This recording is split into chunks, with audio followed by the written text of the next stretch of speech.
नमस्कार दोस्तों, आप सभी देख रहे हैं astro Arnab, where astrology is simplified for you. आज का ये वीडियो नवांसा के ऊपर होने वाला है और स्पेसिफिकली नवांसा में मैरिड लाइफ आपका कैसे जाएगा उसके ऊपर होने वाला है। हम हर हाउस के ऊपर डीप डाइव करने वाले हैं कि हर हाउस क्या चीज़ को रिप्रेजेंट करता है नवांसा में। तो चलिए एक एक करके जानते हैं कि कौन सा हाउस क्या रिप्रेजेंट करता है। तो शुरुआत करते हैं फर्स्ट हाउस से। फर्स्ट हाउस नवांसा में रिप्रेजेंट करता है मैरिज की इच्छा को। अगर मेलिफिक्स बैठे होंगे फर्स्ट हाउस में तो आपको मैरिज करने की इच्छा नहीं होगी, लेकिन अगर बेनिफिक्स बैठे रहेंगे तो मैरिज की इच्छा होगी और मैरिज में भी अच्छे रिजल्ट्स देखने को मिलते हैं। पर इसमें एक कैच है, अगर मेलिफिक ग्रह ही लगन का लॉर्ड है और फर्स्ट हाउस में बैठा हुआ है तो इस केस में ये नेगेटिव रिजल्ट नहीं होगा, पर्सन का मैरिज करने का इच्छा होगा। फॉर एग्जाम्पल शनि लग्नेश है और वो फर्स्ट हाउस में बैठा हुआ है, तब भी पर्सन का मैरिज अच्छा होगा और उनकी मैरिज करने की इच्छा होगी। क्योंकि ये फर्स्ट हाउस है, लग्नेश इसमें बहुत ही ज़्यादा इंपॉर्टेंट रोल प्ले करेगा। लग्नेश के साथ कौन सा प्लैनेट बैठा हुआ है, वो मेलिफिक है या फिर बेनिफिक है। आपके फर्स्ट हाउस में कौन सा प्लैनेट बैठा हुआ है, वो मेलिफिक है या बेनिफिक है, इस पर डिपेंड होगा कि आपका मैरिज का इच्छा है या फिर आपका मैरिज होने वाला है या नहीं। फॉर एग्जाम्पल फर्स्ट सिनारियो पे आते हैं, आपके फर्स्ट हाउस में एक बेनिफिक प्लैनेट बैठा हुआ है पर आपके लग्नेश के साथ एक मेलिफिक प्लैनेट बैठा हुआ है, तो फिर आपका मैरिज इच्छा होने के बावजूद भी आपका मैरिज नहीं होने वाला है, क्योंकि लग्नेश पीड़ित है इस केस में। या फिर सेकंड सिनारियो पे हम आते हैं, आपके फर्स्ट हाउस में एक मेलिफिक प्लैनेट बैठा हुआ है और लग्नेश के साथ भी मेलिफिक प्लैनेट बैठा हुआ है। इस केस में आपका मैरिज का इच्छा तो नहीं होगा, लेकिन इसके बावजूद भी आपका मैरिज हो जाएगा, क्योंकि दोनों मेलिफिक्स एक दूसरे के इफेक्ट को काटते हैं। या फिर तीसरे सिनारियो पे आते हैं, आपके फर्स्ट हाउस में एक बेनिफिक प्लैनेट बैठा हुआ है और आपके लग्नेश के साथ भी एक बेनिफिक प्लैनेट बैठा हुआ है। इस केस में कोई प्रॉब्लम्स नहीं आएंगी, आपकी जो मैरिज करने की इच्छा होगी वो पूर्ति हो जाएगी, क्योंकि लग्नेश को स्ट्रेंथ मिल रहा है दोनों ही प्लैनेट से। अब इस विषय को एक एग्जाम्पल से समझते हैं। स्क्रीन पर जो कुंडली दिख रही है ये एक स्कॉर्पियो लगन की नवांसा कुंडली है, जिसके 9th हाउस में लग्नेश मार्स बैठा हुआ है जो जुपिटर के साथ है, और साथ ही 7th हाउस में वीनस बैठा हुआ है जिसकी दृष्टि पड़ रही है लगन के तरफ। ये एक बहुत ही अच्छा कॉम्बिनेशन है, क्योंकि जुपिटर एक पॉजिटिव ग्रह है और वीनस भी एक पॉजिटिव ग्रह है। इस पर्सन का मैरिज करने का इच्छा है और वो पूर्ति भी हो जाएगा अगर वो मैरिज करना चाहे तो। अब आते हैं नवांसा के सेकंड हाउस पे। नवांसा का सेकंड हाउस रिप्रेजेंट करता है पर्सन के ससुराल को, या फिर पर्सन मैरी करके जिस घर की तरफ जा रहे हैं उसको रिप्रेजेंट करता है। साथ ही ये रिप्रेजेंट करता है पर्सन के मैरिज के बाद जो इमीडिएट आफ्टर इफेक्ट्स या फिर जो फर्स्ट इंप्रेशंस होते हैं उसको ये रिप्रेजेंट करता है, और वो आपकी लाइफ में कैसे होंगे उसको भी ये रिप्रेजेंट करता है। सेकंड हाउस के साथ किसी भी बेनिफिक प्लैनेट का अगर कनेक्शन बने तो इनिशियल एक्सपीरियंस अच्छा होता है, लेकिन अगर किसी भी मेलिफिक प्लैनेट का कनेक्शन बनता है तो एक्सपीरियंस इनिशियल जो होता है वो अच्छा नहीं होता है।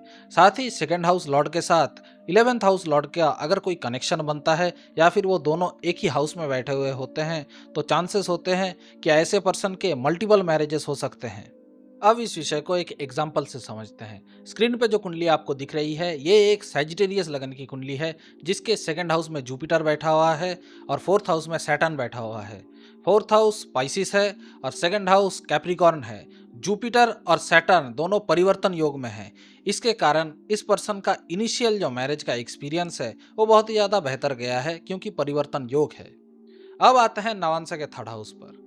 थर्ड हाउस रिप्रेजेंट करता है मैरिज के बाद जो इमीडिएट जो कॉन्फ्लिक्ट्स हैं उनके ऊपर, या फिर मैरिज के बाद जो आर्ग्यूमेंट्स होते हैं, या फिर मैरिज फिक्स होने के बाद जो प्रॉब्लम्स आती हैं उनको रिप्रेजेंट करता है। फॉर एग्जाम्पल सैटर्न को पकड़ते हैं, सैटर्न का कनेक्शन बन रहा है थर्ड हाउस के साथ।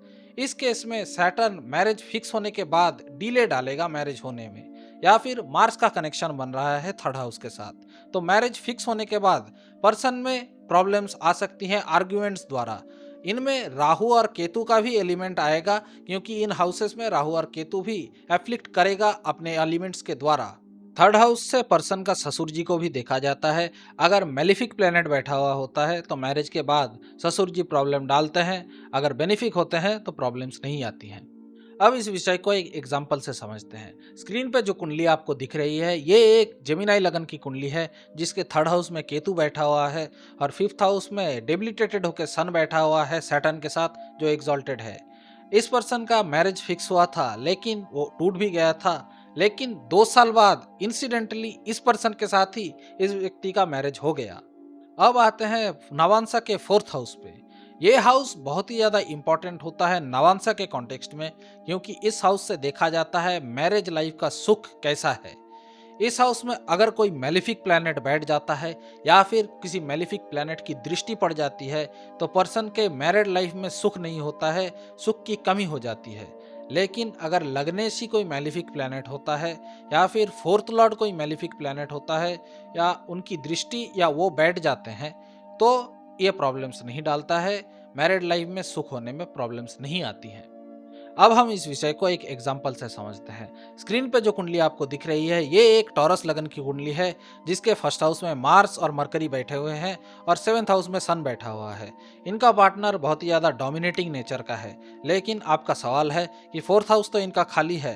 हाँ, इनका फोर्थ हाउस खाली है, लेकिन इनके थर्ड हाउस और फिफ्थ हाउस में दो मेलिफिक प्लैनेट्स बैठे हुए हैं। थर्ड हाउस में सैटर्न और फिफ्थ हाउस में केतु। ये पापकत्री योग फॉर्म कर रहा है, जिसके कारण इनके फोर्थ हाउस एफ्लिक्टेड हो जा रहा है और ये इनका मैरिज में सुख नहीं दे रहा है। अब आते हैं नवांसा के फिफ्थ हाउस पे। फिफ्थ हाउस रिप्रेजेंट करता है इंटेलिजेंस को और इस केस में ये रिप्रेजेंट करता है मैरिज के प्रति आपका इंटेलिजेंस कैसा है। अगर यहाँ पे कोई बेनिफिक प्लैनेट बैठ जाए तो आप अपने मैरिज को बहुत ही ज़्यादा इंटेलिजेंट तरीके से टैकल करेंगे। अगर मेलिफिक प्लैनेट बैठ जाएगा तो आप अपने मैरिज को अपने के हाथों से ही बर्बाद करेंगे। साथ ही फिफ्थ हाउस रिप्रेजेंट करता है पास्ट लाइफ के पाप और पुण्य को। अगर नवांसा में फिफ्थ हाउस में कोई मेलिफिक प्लैनेट बैठा हुआ है तो ये रिप्रेजेंट करता है कि आपने अपने पास्ट लाइफ में मैरिज में पाप किए थे। अगर कोई बेनिफिक प्लैनेट बैठा हुआ है तो फिर ये रिप्रेजेंट करता है कि आपने पुण्य कमाए थे अपने पास्ट लाइफ में, जिसके इफेक्ट्स आपको इस लाइफ में भी दिखेंगे। साथ ही फिफ्थ हाउस लॉर्ड अगर आपका पीड़ित होता है नवांसा में तो आपको महसूस होगा कि आप मैरिज में दिक्कत कर रहे हैं या फिर मैरिज में प्रॉब्लम्स डाल रहे हैं, फिर भी आप वो मिस्टेक कर बैठेंगे। साथ ही इसी हाउस से देखा जाता है पर्सन का जो सासू माँ है उनका आयु कितना है।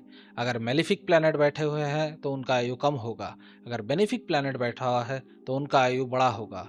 साथ ही इससे स्पाउस का भी गेन्स को देखा जाता है।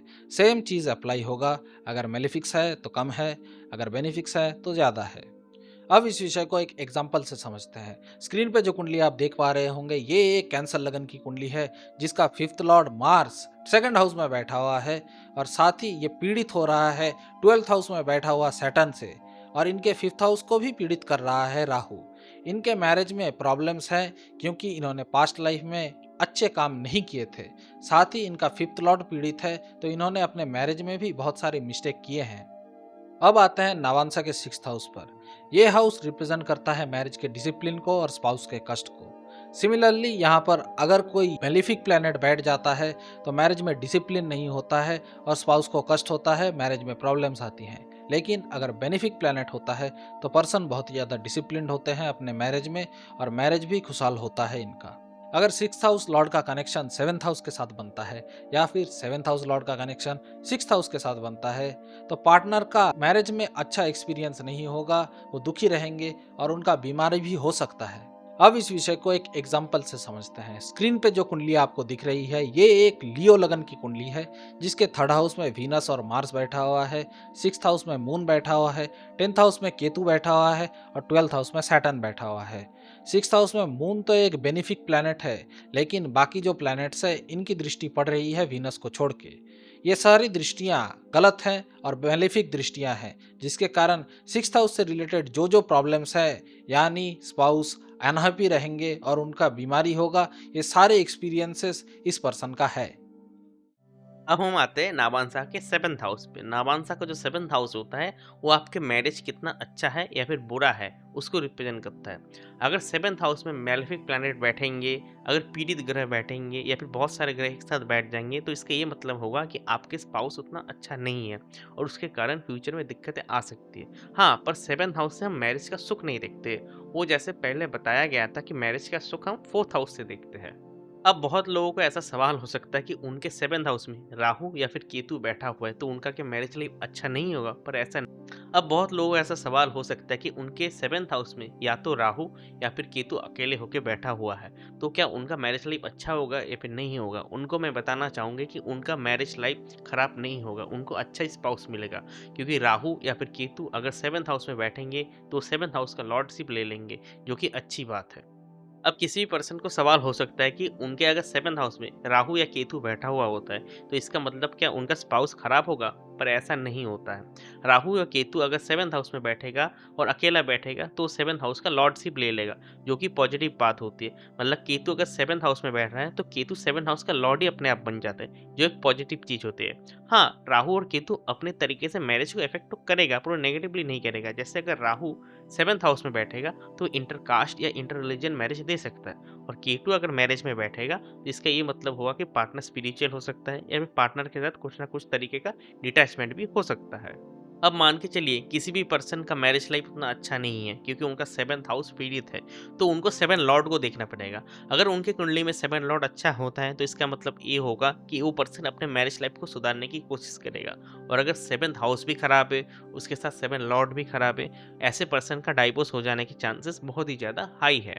अब तक हमने जो भी डिस्कस किया है उसे एक एग्जाम्पल से समझते हैं। स्क्रीन पे जो कुंडली दिख रहा है वो एक एक्वेरियस लगन की कुंडली है, जिनका 7 लॉर्ड सन बनता है, जो कि 5th हाउस में बैठा हुआ है। वेनस और मार्स 4th हाउस में बैठा हुआ है और जुपिटर 11th हाउस में बैठा हुआ है। जुपिटर का 9th एस्पेक्ट और मार्स का 4th एस्पेक्ट 7th हाउस के ऊपर पड़ रहा है। मार्स का एस्पेक्ट नेगेटिव है, जुपिटर का एस्पेक्ट पॉजिटिव है। तो इस पर्सन का जो मैरिज लाइफ है वो एवरेज है। इनका जो भी मैरिज पार्टनर है, जो भी स्पाउस है, वो एवरेज है। हाँ, इनका सन जो है, जो मैरिज लॉट है, वो राहु द्वारा पीड़ित है, तो इनको जब दिक्कतें आती है मैरिज में तो संभालने की तो कोशिश करते हैं, उसमें भी दिक्कतें आती है, पर चीज़ें ठीक हो जाती है, इनका डाइवोर्स नहीं होना है। अब हम आते हैं नावांसा के 8th हाउस पे। नावांसा का जो 8th हाउस होता है वो मैरिज के सीक्रेट्स को रिप्रेजेंट करता है। सीक्रेट्स किसी भी तरीके के हो सकते हैं। साथ ही साथ 8th हाउस से मैरिज का लॉन्जिविटी को भी देखा जाता है। अगर 8th हाउस स्ट्रांग होगा तो मैरिज लंबा टिकेगा, 8th हाउस वीक होगा तो मैरिज कम टिकेगा, उसकी आयु कम होगी। यहाँ पर आयु से इस चीज़ को रिप्रेजेंट करता है कि स्पाउस का आयु कितना होगा या फिर स्पाउस के साथ सेपरेशन कितना होगा। अगर मान के चलिए आपका मैरिज का आयु कम है, इसका ये मतलब भी हो सकता है कि स्पाउस का डेथ बहुत जल्दी हो जाए या फिर स्पाउस बहुत ही ज़्यादा पहले छोड़ के आपको चला जाए और आपका सेपरेशन हो जाए। अब 8th हाउस में अगर फंक्शनल मैलेफिक ग्रह बैठेंगी तो स्पाउस का आयु लंबा होगा, और फंक्शनल बेनिफिक ग्रह बैठेंगे तो स्पाउस का आयु कम होगा। इसका ये मतलब होता है कि अगर मैलेफिक ग्रह बैठेंगे तो आपका सेपरेशन बहुत जल्दी हो सकता है, और बेनिफिक होंगे तो उसका सेपरेशन नहीं होगा। 8th हाउस से स्पाउस का या फिर आपका आयु भी देखा जाता है कि कौन ज़्यादा लंबा जिएगा। अगर 8th हाउस में फंक्शनल मैलेफिक ग्रह बैठता है तो स्पाउस का डेथ आपसे पहले हो जाएगा, और फंक्शनल अगर बेनिफिक ग्रह बैठता है और कोई भी ग्रह राहु केतु शनि या मंगल से दृष्ट नहीं होता है तो ऐसे पर्सन का मृत्यु पहले हो जाता है कंपेयर टू उनका स्पाउस।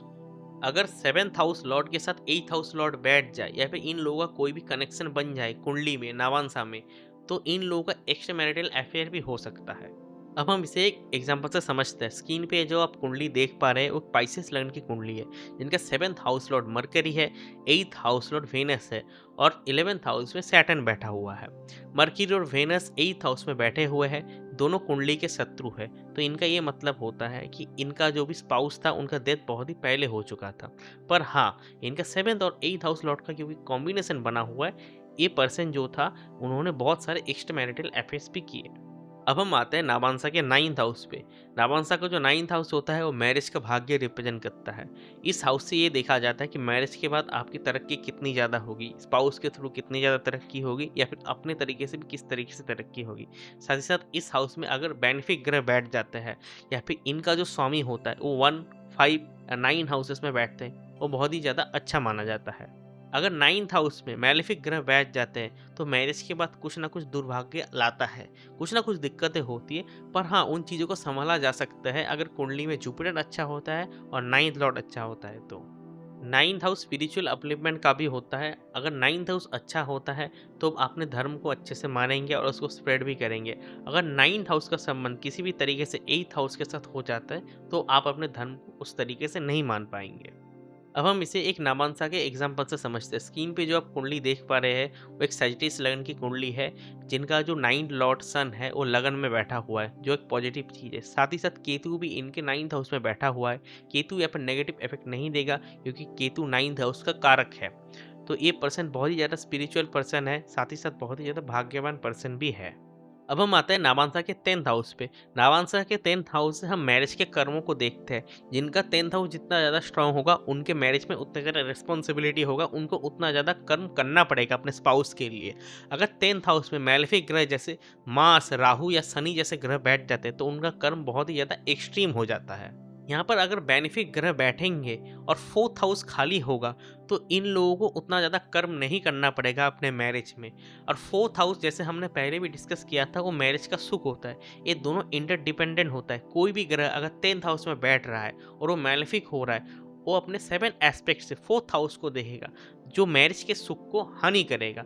इसीलिए 10th हाउस में कोई ग्रह ना ही बैठे तो अच्छा है, क्योंकि वो 10th हाउस में बैठ के 7 एस्पेक्ट से 4th हाउस को इफेक्ट करेगा।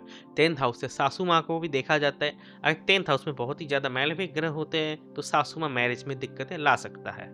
अब हम इसे एक एग्जाम्पल से समझते हैं। स्क्रीन पे जो आप कुंडली देख पा रहे हैं, वो एक टॉरस लगन की कुंडली है, जिनके 4th हाउस में जुपिटर बैठा हुआ है और 10th हाउस में मार्स बैठा हुआ है।